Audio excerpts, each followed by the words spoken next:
when you are all alone. Maybe the one who is waiting for you will prove untrue. Then what will you do? Maybe you'll sit and sigh, wishing that I were near. Then maybe, maybe, maybe, maybe, maybe.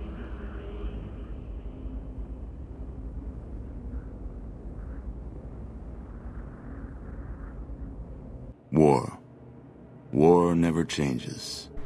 Alright, give it up for the ink spots, everyone. And Ron Perlman with the voiceovers, as always. Welcome to Moriarty Plays Fallout.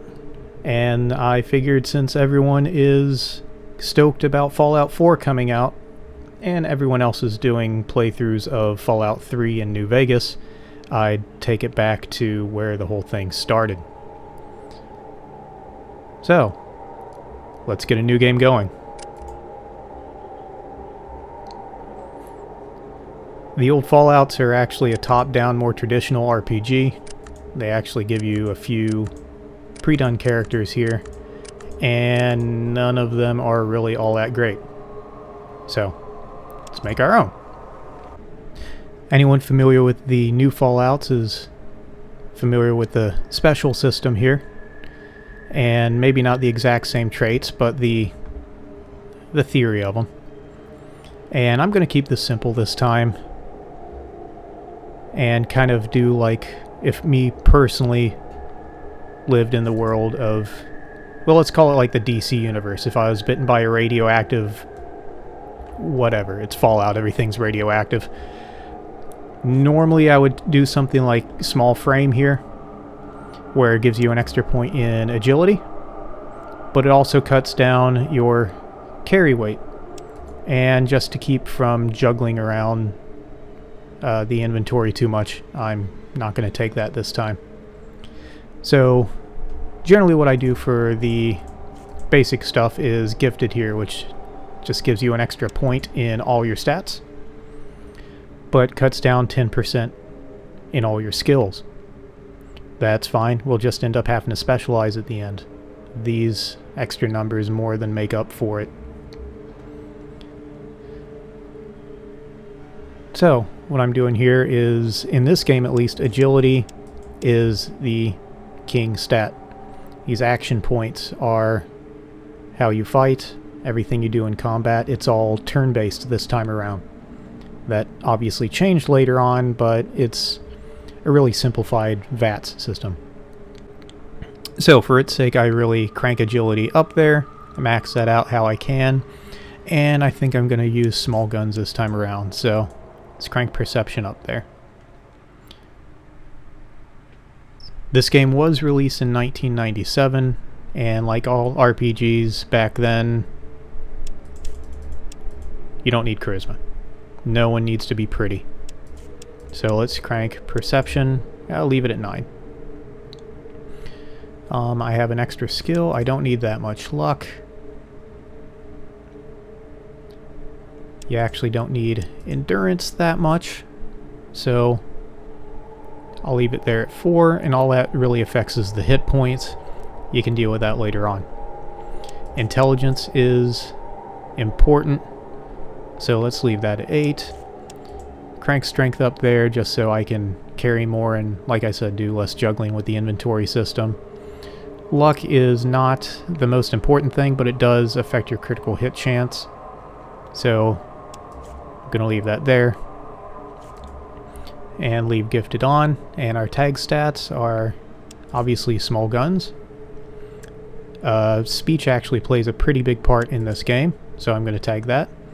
And there's a lot of stuff to lockpick so I'm going to tag that. It'll make the game a lot easier. Age and name and sex really play no big deal in this game, so I'm going to leave the age and the sex alone. But since this is Moriarty Plays, there we go. And let's get started. Ah, you're here. Good. We've got a problem. A big one. The controller chip for our water purification system has given up the ghost. Can't make another one, and the process is too complicated for a workaround system. Simply put, we're running out of drinking water. No water, no vault. This is crucial to our survival. And frankly, I think you're the only hope we have. You need to go find us another controller chip. We estimate we have 4 to 5 months before the vault runs out of water. We need that chip. We marked your map with the location of another vault. Not a bad place to start, I think. Look, just be safe, okay?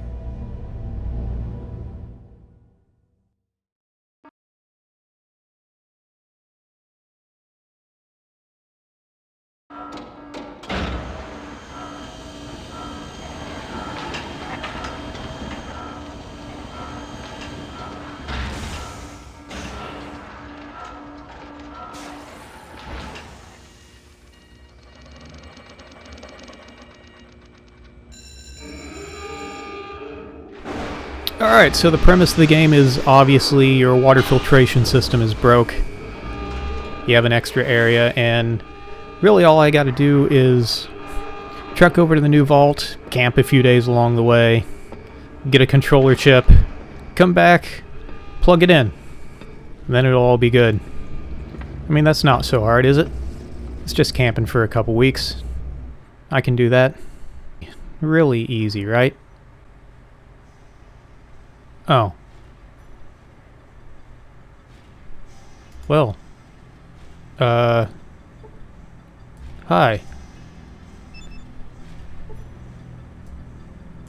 Say hello to Ed the Skeleton, everyone. They actually mention him in the other Fallout games at some point. So obviously the screen is a little bit different than the new one. But down here, there's the inventory. Let's put the basics up here. Gun. Knife. Don't have any armor yet. The flares are helpful, but don't do too much right now. And these are actually... What Fallout 3 didn't have was the difference between jacketed hollow point and armor-piercing ammunition. Really, at this point in the game, there's not a huge difference. So I'm just loading up with whatever I've got the most of. And like every other RPG from '97, the first thing you kill are rats. Shoot some rats. Shoot some rats. Miss some rats. Shoot a rat. Shoot a rat. Oh, he's still alive. Normally they don't take more than one hit. If you can hit them. There we go.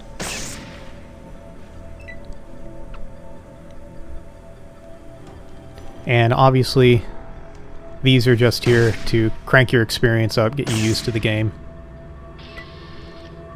before you actually have to fight anything important. So I'm actually going to spend a little time and kill all of them for the experience. Gets you well on your way to your first level.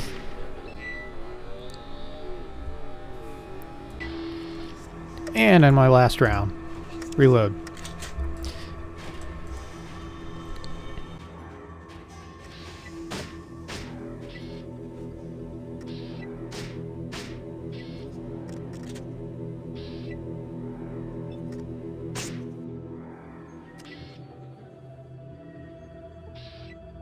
Alright, I only played this enough to get familiar with it within the first couple towns here. I've never actually beaten Fallout, but I played just a little enough to refamiliarize myself with it, so it's not a completely blind run. I actually did play it when I first got the demo for it. The first demo CD I got with the first gaming magazine I got, back when they actually put CDs in those.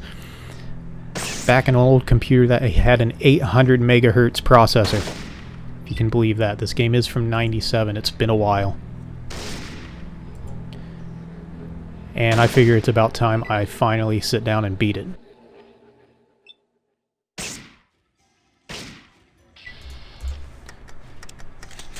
And I really liked it since I first played the demo. I just didn't get a chance to buy it at that point. But it's just always the look of it and the universe has always struck me more than like the older Scrolls games have. I never really got into those. But I've always been big into the sci-fi and like the post-apocalyptic thing, because I do remember the tail end of the Cold War, and this is obviously a shoot-off of that. A very fantasized shoot-off of that.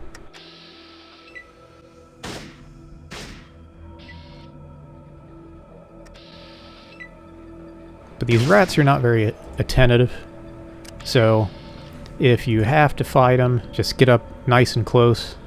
They don't really get a chance to attack you before you do, and you can initiate combat before they even know what's going on.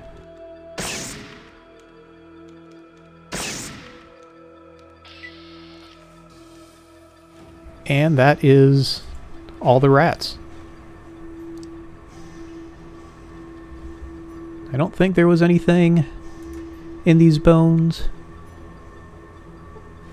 No, you just see them. A large pile of bleach animal bones. At least you think all the bones are animal.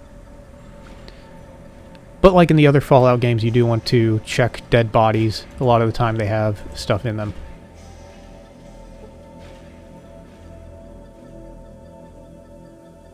To the west, you can see a natural light. For the first time in your life, you're looking at the outside world.